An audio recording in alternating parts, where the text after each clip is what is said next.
governor, you know, we turned the Lace House over for a rental program. We gave the summer residents up to PRT so they could begin a rental program. We cut down the size of security detail. I've been sleeping in my office for a long number of years in Washington. All those things were based on a belief that at some level, you got to climb into the boat with the people you represent. And we've got to demand that, certainly of whoever our next nominee is. But this notion of shared sacrifice doesn't just apply to political folks, it applies to every one of us.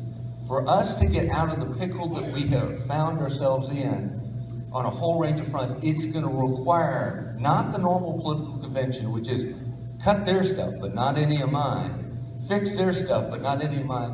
It's going to require all of us to get into this notion of shared sacrifice. And I'll give you an example of that. I actually pulled, if you all ever Google it, it is transforming. Medal of Honor citations. Oh my goodness. Let me read you one. I pulled it up on the internet the other night. Thus, family members of Fred Stockman, a World War I Marine gunnery sergeant from Detroit who died in Guantanamo, France in 1918, were told via the Medal of Honor citation that Sergeant Stockman, upon noticing the gas mask of a wounded comrade, was shot away, without hesitation removed his own gas mask and insisted on giving it to the wounded man, well knowing that the effects of the gas would be fatal to himself.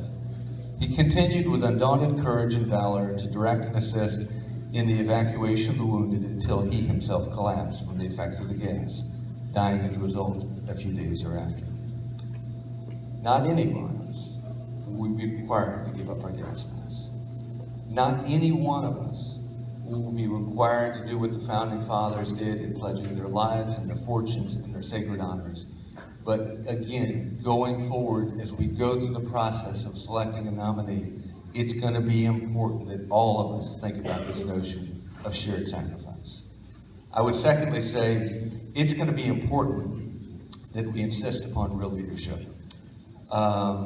In modern day politics, we've devolved into this notion of pastry chefs. It's like going to a bakery. If you don't like this dessert, how about this one? If you don't like this one, how about that one? If you don't like this one, how about that one? That is not real leadership.